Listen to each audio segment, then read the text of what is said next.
So my...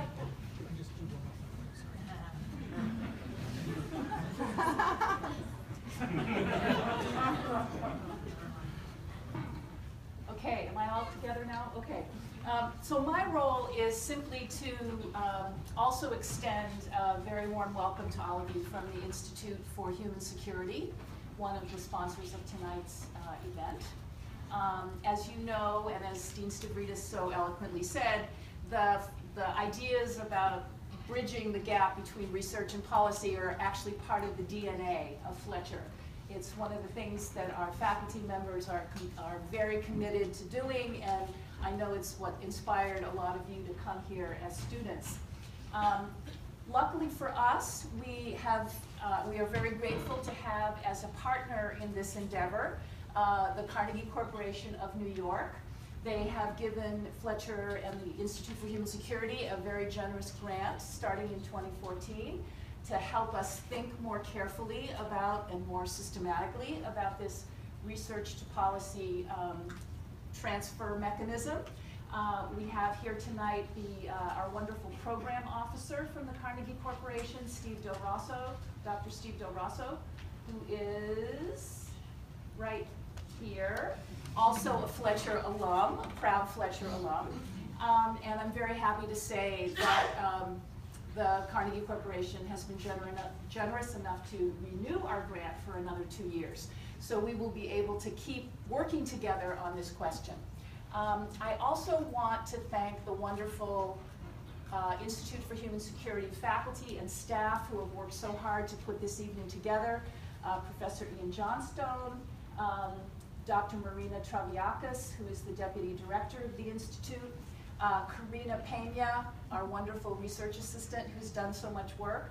I also want to acknowledge, of course, our colleague Mihir Mankad and his wonderful communication students who have really, really been instrumental in making this work this evening. And if we haven't exhausted Mihir's patience and goodwill, we hope we will be able to do a similar event in 2017. So thank you for coming and have a wonderful evening.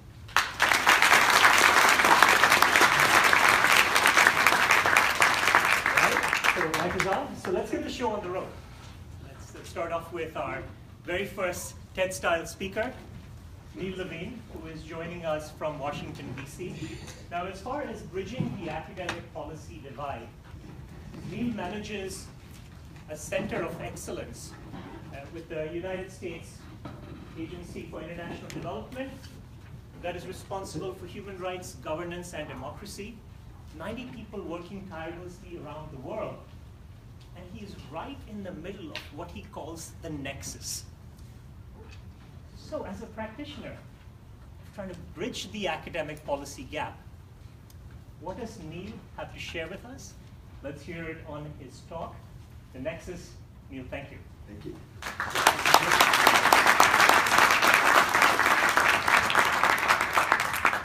Very much. Well, good evening. I am delighted to be back at the Fletcher School. You know, I actually applied as a student some 30 years ago, and I didn't get in. They put me on the wait list, but they didn't explain it was 30 years long. It's been a long time coming. I want to thank Eileen Babbitt, who graciously invited me. I want to thank my coach, Mihir Mahad. This format is new to me in the TED Talk format, but what a great idea. And so I hope I prove worthy, particularly, you know, the buildup of a star-studded appointment. Your dean, he has 4 stars. So but the epitome of the scholar, statesman, and soldier, and someone I have a lot of great respect for. You guys are very, very lucky to have him as the dean of your school here. And I thought he said a lot about our topic tonight. I want to start out telling you a little bit about USAID and the Center of Excellence, and then talk about our center topic, our centerpiece topic tonight. So first of all, USAID, for those of you, I don't know if I need to go into this with this audience in particular, but it is the primary development agency of the US government, about 90 missions around the world, where we deliver foreign assistance in the form of education, health, agriculture, democracy, governance, energy, and the like. For me, as Mihir said, I run the Center of Excellence for Democracy, Human Rights, and Governance. Some public administration, support for elections, governance, rule of law, civil society, and the promotion and protection of human rights, so that everybody has a share in the political and economic, social life of the countries in which we are resident. That's why I was so excited about the topic of bridging the academic to policy gap. It's something I work in every day. And so to kind of convey that excitement, I think it's always helpful to use a Star Trek reference. This, of course, is the Nexus. It comes from Star Trek Generations. Was the one movie that paired William T. Kirk and Jean-Luc Picard teaming up to confront a villain who was trying to bring everyone back to the Nexus. In my parlance, the Nexus is really that space that brings together in the DRG Center, Democracy, Human Rights, and Governance Center of Excellence, the worlds of policy, academia, and development practice. We have an affirmative mandate to bring these worlds together, to improve development outcomes and to inform U.S. development and national security policy. I think that Dean Stavridis said it right. Why do these worlds why are they not closer? And just to demonstrate kind of the size of the gap in thinking about this, I had 3 examples that immediately came to my mind to think about how big is the gap we're talking about. The first is from my home state of Maryland. That's the Cumberland Gap.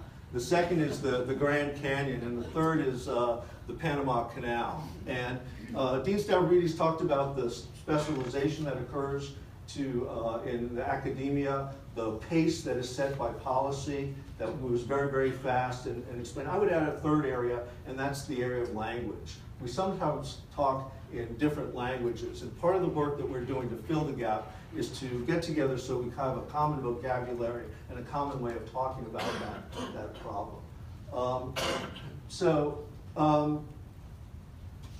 Why is it important that we address this gap? We think that it's key that we build an evidence base for the work we do in democracy promotion. We need to know the connection between assistance and policy that results in change in developing societies. Furthermore, policy sort of demands that we know what we're talking about. They want to know what combination of assistance works under different circumstances and why that is. So what the central point that I'll make tonight is that this isn't just a good thing to do. It's a requirement now of our discipline. So how are we filling that gap? The first thing we needed to do as a development agency was to research what were the principal questions that folks in the field were confronting every day. We asked them to give us examples of research hypotheses that they were interested in getting the answer to. And we grouped them according to these 4 areas: participation and inclusion, transparency and accountability, human rights, and what we call DRG integration. That's a fancy way of saying there are certain principles in the practice of democracy, human rights, and governance, like participation, like inclusion, like transparency and accountability. And we need to apply them across the development spectrum to our health programs, to our education programs, to agriculture and energy, because we think our hypothesis is that we get better development outcomes by bringing the people to the table in a very inclusive way. So we grouped 12 questions along these areas. Let me just give you a few examples of the kind of questions we're asking. What factors influence youth to become involved in positive, constructive political participation versus violence or apathy? Or what ways are human rights awareness campaigns successful, and what risks do they pose for those who are participating? What are the unintended consequences?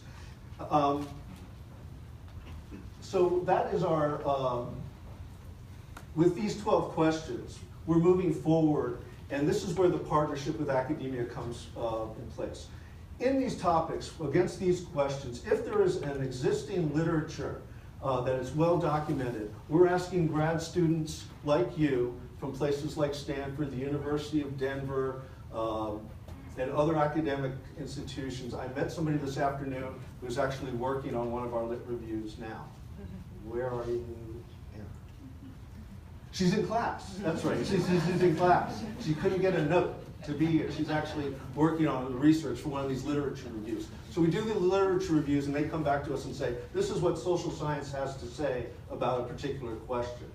If there is not an extant literature against the question, we will commission experts to help us. We'll design a research project and put that out to receive proposals, and there's some people in the room that are casting about for those opportunities. They'll remain nameless so I don't violate any procurement sensitive rules and regulations of the US government. The third area, and what I want to talk about, which is a new way of doing business, is what we call the Impact Evaluation Learning Clinic. And this is how I think we are bringing the latest in social science research methodology to assist us in solving the problems. Impact evaluation is sort of considered the gold standard. It really does separate the phenomenon and says, with the application of foreign assistance, this is what we can attribute, the outcome we can attribute to your intervention. And so what we've been doing is we partner academics who are skilled in these kind of evaluation techniques with actual design teams. We ask our field missions, are you designing a program? Would you be interested in building in to the design an impact evaluation or a suitable methodology for the program that you're running? They come to a training. They are assigned an academic who will be with them from the beginning of the design project through the end. And in the morning of the clinics, they get the research and literature reviews. They get taught or trained. Our people get trained by the academics in research methodology. And then every afternoon, their project goes up on the blocks, like in a mechanic shop, and they tinker and they pull and they assess and they build in to that project what an evaluation would look like. By the end of the week, they have a proposal to give to their leadership on how that project will go. Why is this important? It actually trains our staff in rigorous social science discipline of how to evaluate development projects. Why is it good for academics? They get ground floor access to an actual development project, original research that is often of publishable quality. That's what we hope. That's the hope we hold out for them. So that's the three ways we do. Why is this important? Why do we care? As I said, we want to know what works and what doesn't under circumstances, but also policymakers want to know. But the only way we're going to fill that gap is that if we continue to build on a long-term and permanent basis a strong partnership with academia, as the dean suggests. And I would just leave you with the thought that that's just not a nice thing to do. It's not a way of building our stakeholders in academia. It is now a requirement of the discipline in which we are all engaged. It also makes it able for us to capture the resources that we need to help champions for democracy, human rights, governance around the world, whether it's in Sri Lanka, or Burma, or Guatemala, Kenya, or Nigeria. These programs, with that evidence base, can help us promote those kind of values in places around the world. Thank you very much.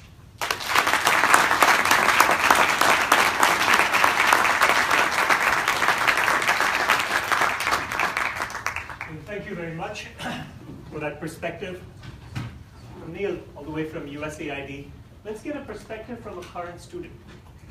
Now, before she speaks, let me ask you, how many of you here have blogged before? Can I see the hands up still of faculty members who blog? Okay. Our next speaker is going to address this topic. Maria Elias is today our only student speaker, and she is a student of the Arts Communication course. She's a first-year Moll student with Brandeis for undergrad. She's also a Thomas Pickering Fellow, like a few others in the room here, and she's going to go work for the State Department right after Fletcher. She's also been a Fulbright recipient in Turkey, and has a range of work experience. And today, I think there is some family members also, Maria, that have come to see you. Is that right?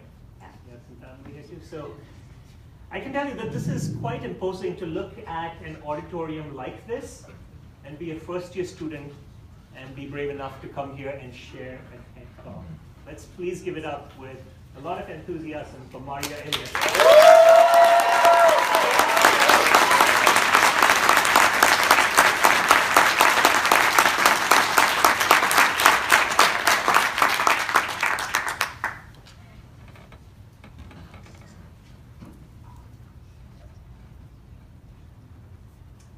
August 29th, 2005. Over 600,000 households displaced. Over 1 million homes destroyed.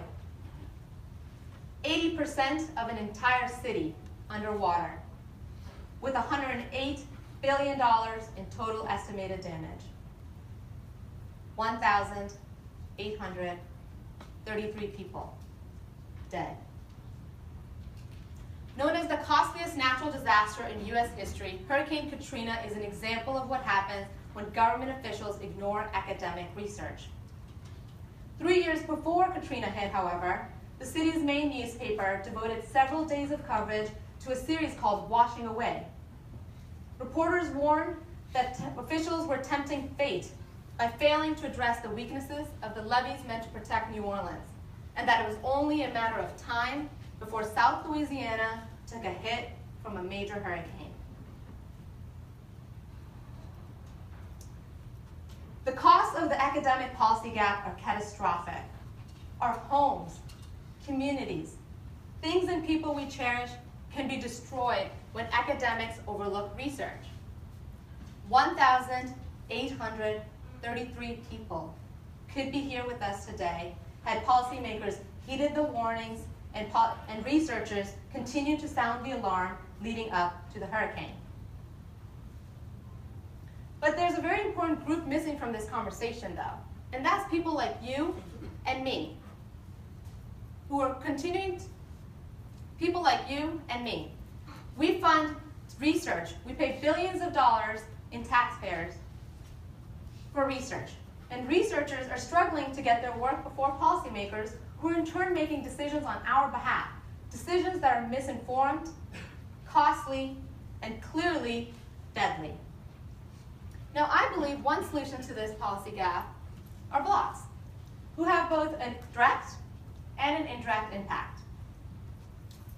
Blogs are a dynamic, breathing community, a living forum, and it has the power to bridge the gap. The first point on direct.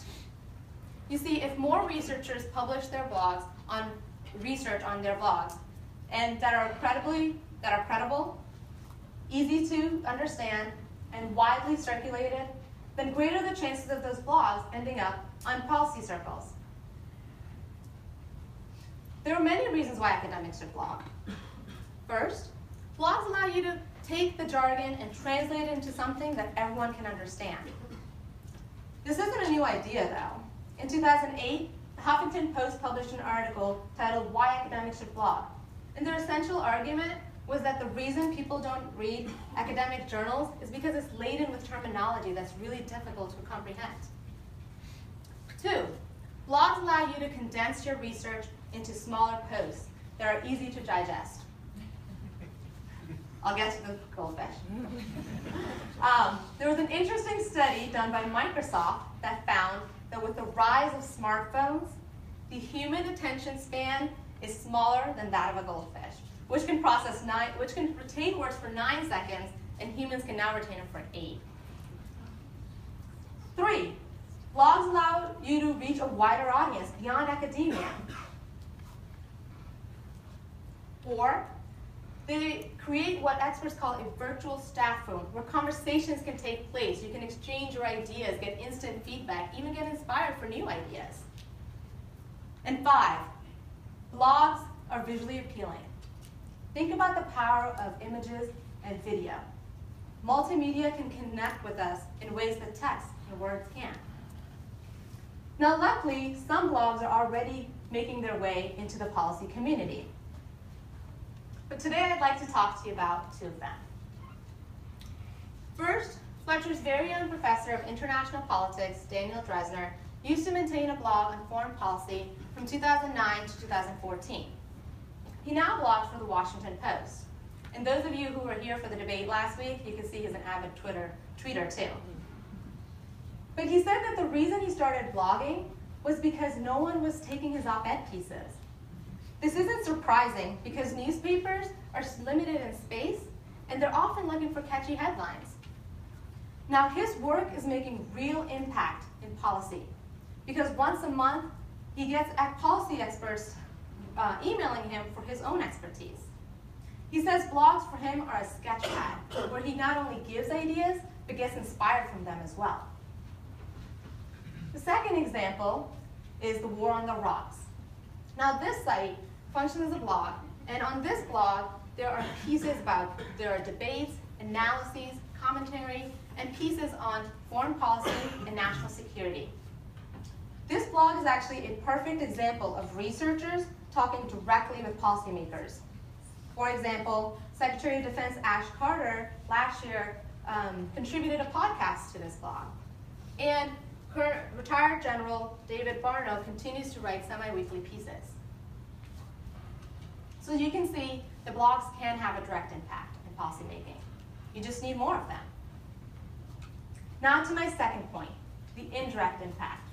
Through people, all of us, who on the one hand fund research, and on the other hand, expect policymakers to make informed decisions on our behalf. You see, blogs can make research available widely. They can awaken the masses and get democracy to knock on Congress's doors. Why? Because they're free. Now, when making this long-term investment, academics should keep one particular group in mind, and that's the millennials. You see, we grew up with technology. Technology is part of our DNA.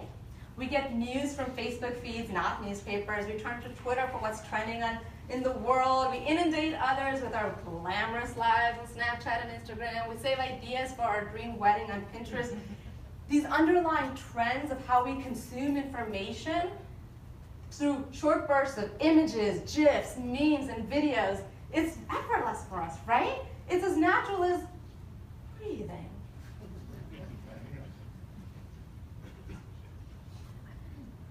Now, as a millennial and an avid blogger myself, I can attest to the power of blogs.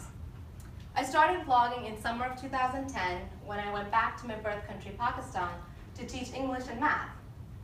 Initially, I saw blogs as a way to keep in touch with my family and friends so I didn't have to write multiple emails. I was trying to be efficient. But over time, I fell in love with this idea of a dedicated online community of readers and this rich journal of experiences that I could refer back to. Now, I'm not an academic, so my intended audience was never policymakers. But I'll share an example of how my work reached beyond just my targeted audience. Last year, I was teaching English in Turkey, and I maintained a blog again for the same audience, my family and friends. But as I traveled to different places, I found people from around the world, travelers and tourists from Russia, China, Latin America, Europe, writing to me, asking me about some of the places I had visited or recommendations on hostels that I had stayed at.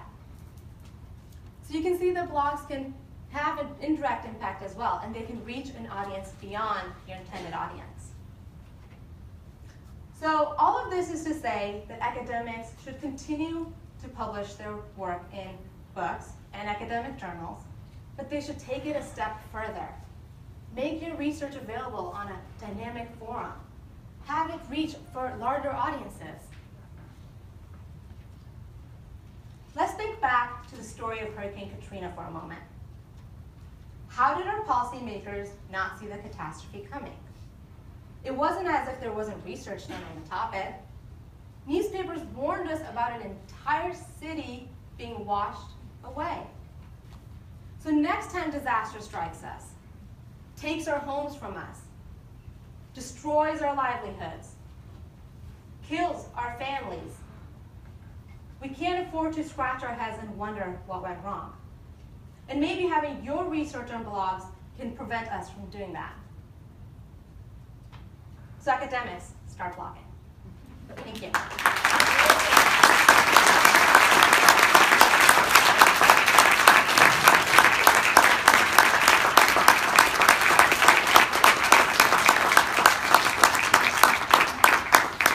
Well done, Maria. Do we have, where's your family and friends in the crowd? I ask you for the group here, is there someone here who is more motivated now to blog after these 10 minutes? Thank you. From a guest, and then a student, to a faculty member. Michael Klein is an institution here at the Fletcher School. He has been around teaching, and teaching quite rigorously. I heard it's really hard to pass your class. Yes, it's true. Michael is a true academic, and then at one stage of his career, he found a very interesting sojourn. He received an interesting email, and it actually set him on a path where he served as the chief economist with the US Treasury. In this talk, Michael Klein will tell us a bit more about that experience through his Treasury notes.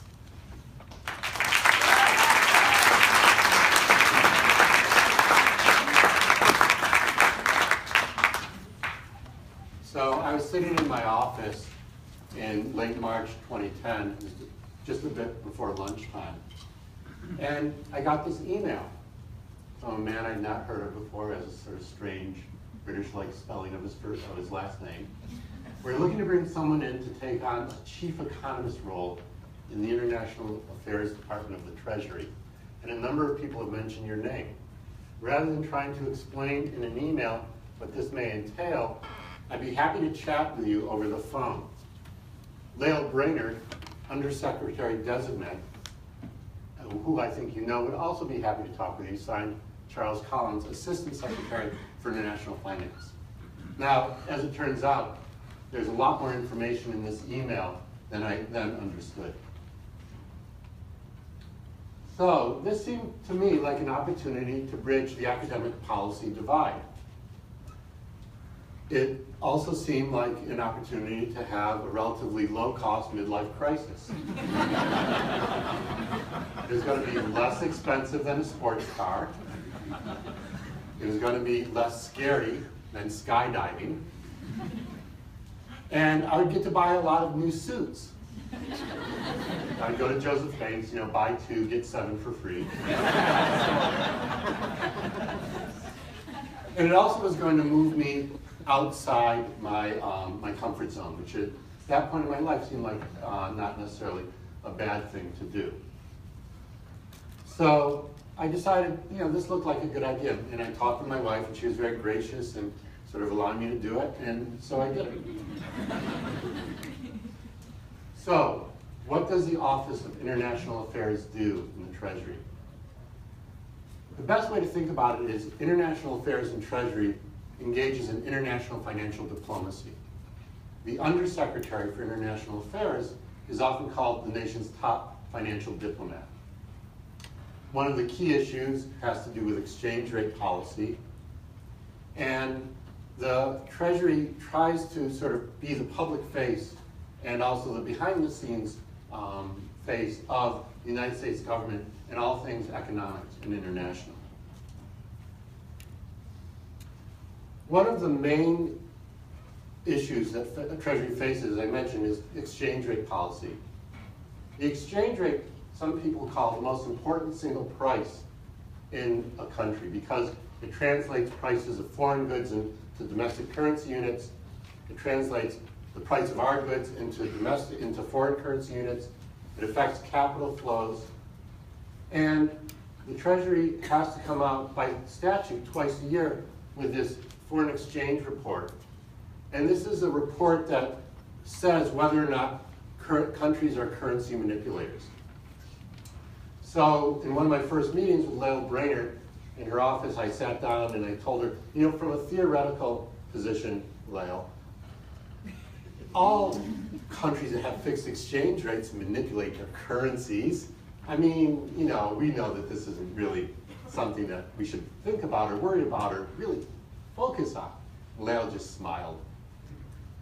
I later learned why this was such an important thing for Treasury. And it had to do with politics. And in all my years of doing research and teaching on exchange rates, I'd sort of never made the connection with this. If Treasury designates a country as a currency manipulator, that means that Congress can step in and put in place countervailing duties against that country. And at Treasury, we really hated to do that. It was akin to giving the keys to your liquor cabinet over to your irresponsible adolescents.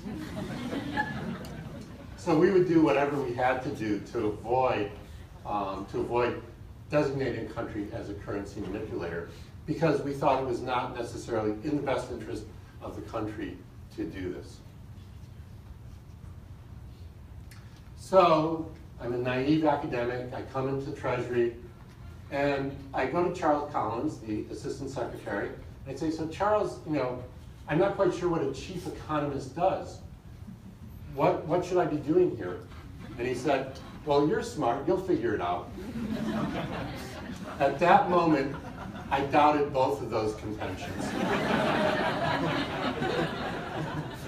And if you look at the flow chart, the chart for the Treasury, the Undersecretary, that is Lael. The Assistant Secretary for International Finance, that is Charles. There's another Assistant Secretary. There are these Deputy Assistant Secretaries. Energy and the Environment, over on the left side, was filled by Gib Metcalf, my friend and colleague in the Economics Department.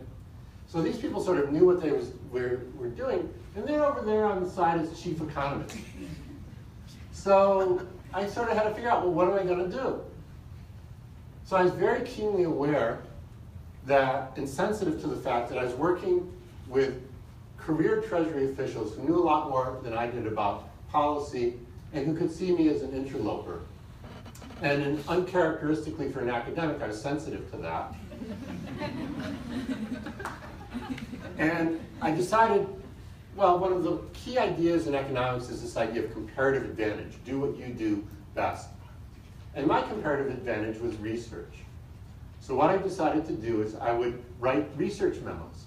And with my Deputy Assistant Secretary, Carlos Arteta, who's now at the World Bank, and working with some of the Deputy Assistant Secretaries and some wonderful research assistants, I wrote a whole series of research memos. Over 50 of them, as it turns out, over the course of my 18 months there. About one a week, more or less. One of my first research memos was about the value of the renminbi. In 2010, there's a lot of tension between the United States and China about the assertion by the United States that China was keeping its currency too weak in order to promote its exports. But that would hurt manufacturers in the United States. The way that China could do this is by buying up foreign reserves, which would create an artificial demand for dollars. But lots of countries buy foreign reserves. So how many foreign reserves is too many foreign reserves?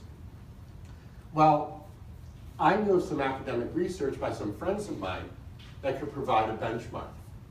And I figured out a way that I could use that research and then look at how is China different than what the benchmark is. And China, as it turns out, had reserve accumulation 50% above what you would expect based on this benchmark. So I wrote this up and handed it over to Lael, and she handed it up to Geithner. And I learned later that Geithner actually cited this when he met with Chinese officials a month or so after that. So one of the things I did at Treasury was to write these research reports. I also interacted with the media. And this worked in kind of a funny way. So in the Treasury building is very beautiful. You saw the picture of the building and the staircase. But the basement of it doesn't look so nice, and it's kind of concrete and ugly. And there in the bowels of the basement is a small office where financial journalists get to sit. And so Natalie Wyeth, the public affairs official in international affairs, would once in a while take me down into this office, and we'd enter it, and then there's like a small ship's bell, and she'd ring the ship's bell. And at that moment, I could start talking to the journalists, or rather, the journalists would start peppering me with questions. After Natalie would tell them, Dr. Klein is here to speak about the renminbi. And they would ask me questions, and invariably some of them would not be about the renminbi. And before I could offer my learned opinion, Natalie would say, Dr. Klein is not speaking about that today. Dr. Klein is speaking about the renminbi. So I was kept on a very tight leash, which is probably quite a good idea. This is Lael Brainerd, the Undersecretary, an incredibly talented, brilliant official.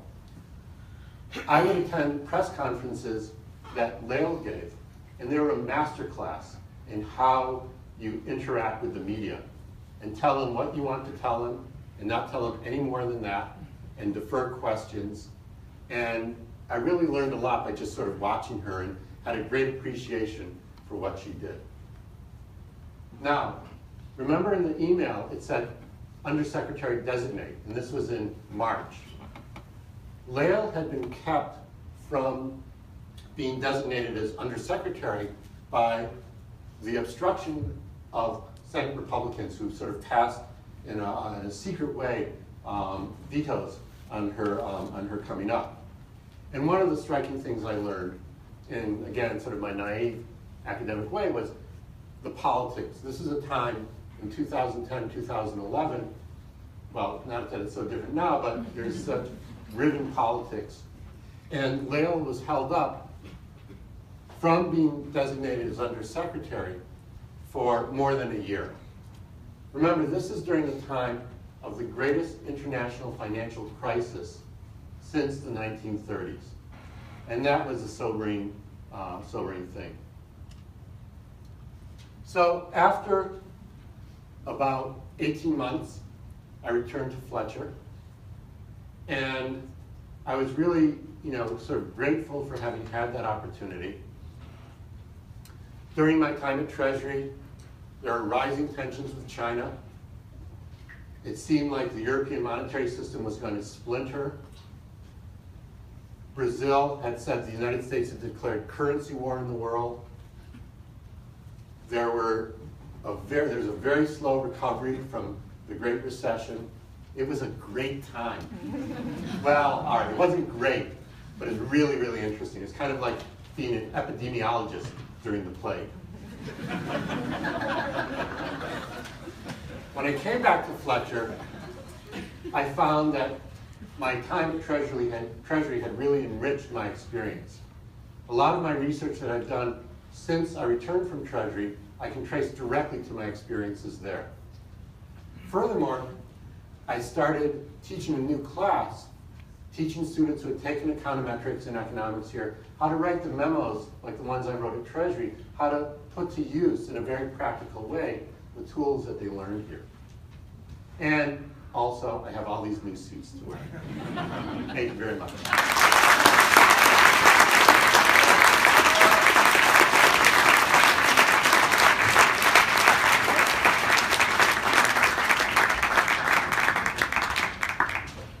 With all that rigor, how about that wicked sense of humor? Thank you, Michael, for that very personal perspective. Right before we take a break, we have one of our two star speakers coming up next. Dr. Tanya Martinholz is the Director of the Inclusive Peace and Transition Initiative at the Graduate Institute in Geneva. With over 25 years of solid experience in peace and transition economies. She's also the recipient of the prestigious Vipuri International Prize in 2015.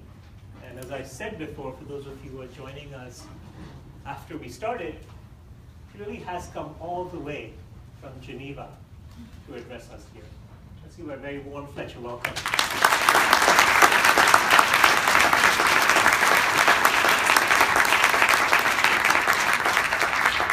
you very much, and I'm really happy to be here. I just came from the airport, so forgive me, my time is a little bit late. And basically, I'm happy to be here because research policy transfer and bridging that gap, I think that's kind of my mission. I think I've never done anything else in my academic life. And I've always researched peace processes. So what works, what does not work, especially when it comes to inclusion and participation of different actors in these processes.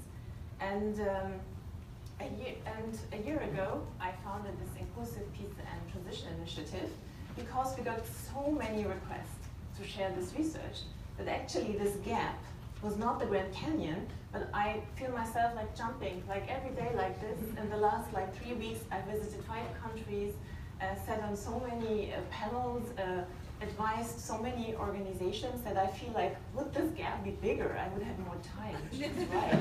So it's like also, I tell you why we should address this gap. There's too many reasons. A, it's so exciting. It's really exciting. But I tell you something, there's a warning here. It's really exhausting. It's really exhausting. And I have not found out like how we better, and I think that's why we have to have these exchanges here, how we also better cope when we actually are listened to. Because I tell you, it's not easy to cope with that. And so I wanted to start telling you like an Inclusive Peace and Transition Initiative where we have a mandate now to do that in an academic institution to do this transfer. And let's just give you a glimpse of the last 4 weeks. 4 weeks ago, I moderated a panel at the UN General Assembly where our research on the role of women in peace processes was discussed. And basically, our research was quoted 38 times as very innovative. And everybody has said, like, it's about the influence women need to have in peace processes, not the presence. And that was exactly our research findings. So in just 1 year, we had changed the discourse on how policymakers were dealing with the issue. And then 3 weeks ago, we have been requested to now contribute to the new prevention study of the World Bank and UNDP.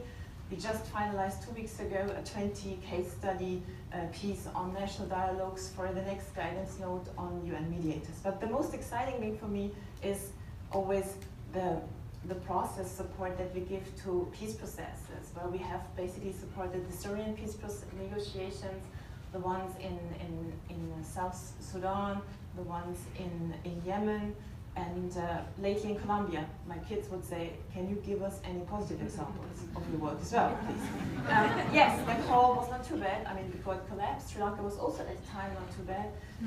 So I learned to justify myself. But Colombia was really exciting. So when I came there the day after the no vote, as you might remember, I was about to come to advise basically on the implementation of the peace agreement that then would not happen because there was no vote. In 3 days after I arrived, I was invited to the office of the president to present our comparative research on what happens after no votes and what the government can do now and what type of negotiations it should be engaged. So how come? How come that this research is so wanted? And I am really glad that Eileen forced me to come here. I mean, she does that in a very nice way. And because I had to start thinking about it, and that's why my PowerPoint is also not fancy, because I just started thinking about it in the plane. And I have 7 reasons why I think our research is so wanted. Number 1 is conviction. And I think that's something we have not heard yet. I was socialized in peace research when I was a PhD student. My professors told me peace research was created because we wanted to change the world. We wanted to contribute. We want not just sit in the journals. So it was kind of put into my brain from the beginning, I need to do something. So I always felt responsible and felt like we need to do something. The second is we need to get out, and we have heard that from you just now. We need to get out of our comfort zone and from time to time force ourselves to work in policy. I worked for the EU, I worked for the UN. I suffered through this. Really, I suffered through it. And you know what I'm talking about. I was just so loved to just write a book. But my colleagues encouraged me, just keep on going, you will learn so much. And that's true. I can do my work very different because I know how the other side. Would you take a translator who knows only one language? Never. So the third reason is, and that's a known thing, we have to have the right research questions. But how do we get it? Because if you, for example, want to do a research that is really hot now, nobody will listen to you in 2 or 3 years. So how do we know what is really important in 2 or 3 years? We talk to policymakers, we engage. And what I do is, in my research, I have a research advisory group of policymakers and practitioners attached to the research, And that group basically works with me and tells me, not just like our women research, we found that women are changing peace processes and have more peace negotiations signed and implemented when women basically, this is the map of all the countries where we have data on. Basically, when women are contributing, it's not their presence, it's their influence. So the policymaker will tell you, oh, that's interesting, we can do advocacy with that. But the details of what makes influence, that's the qualitative research we do. And that is really helpful in processes. We have helped empower Syrian women to sit at the table and knowing what to say, knowing what to demand because of that type of research, where we know all the nitty-gritty details. And we are often invited to design processes because we have all this nitty-gritty data. Okay, the next point is the quality of your research has to be excellent. So it cannot just be a commission study that looks a little bit here, a little bit there. It's because the data is solid, it's based on comparative evidence, and it's because we have so many. When I talk, for example, to senior mediators about, often after this women's study, I've never done anything on women before, but suddenly I became the expert on it. And then we were, of course, invited a lot, for example, to talk to senior mediators. How can more women be involved? And they would say like, well, you know, it's this normative thing. Yeah? Tell us, is there really evidence? And we say like, well, there's no evidence actually that more presence, and then, no evidence, we knew it. And we say like, but then look, in all those countries, when women had influence, and then there was more peace agreement signed, so you better make sure that they have influence, and not just get them at the table.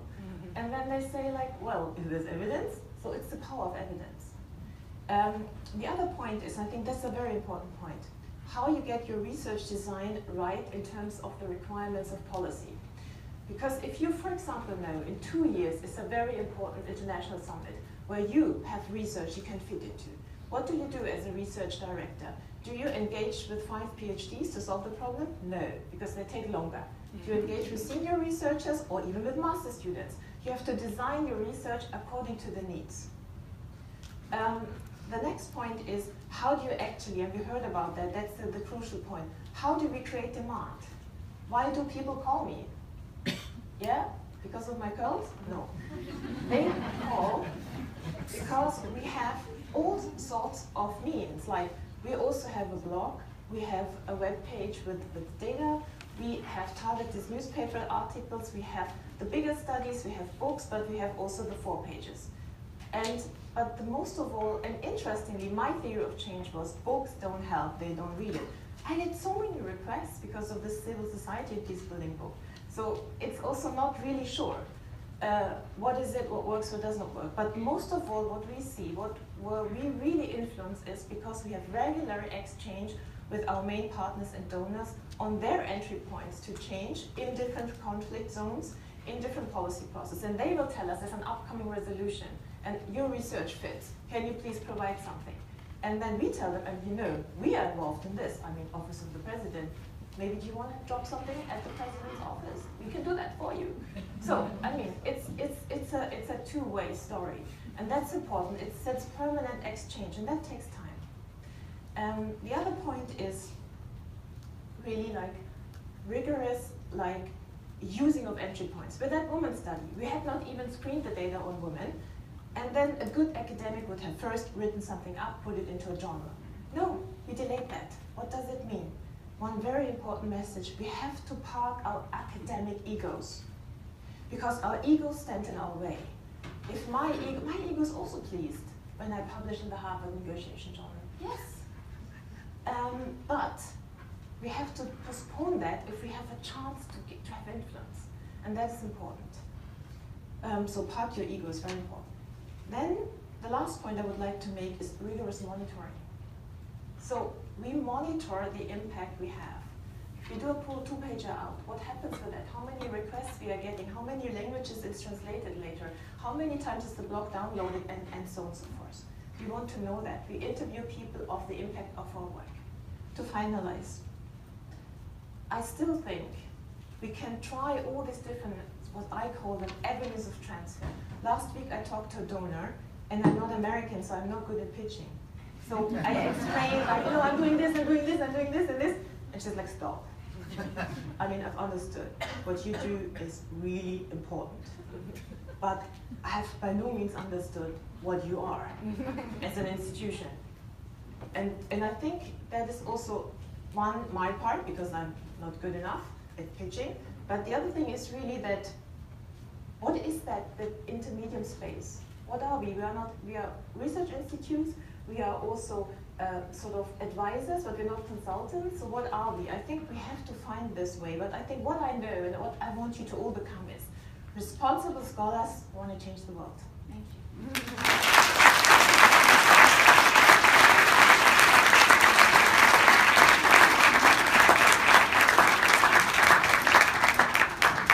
Responsible scholars that want to change the world, and that are probably a little hungry right now too. Okay? So let's do one thing. Let's take a very short break. Let me tell you that we really have a star-studded lineup until the very end. Very last speaker, Maria Stefan,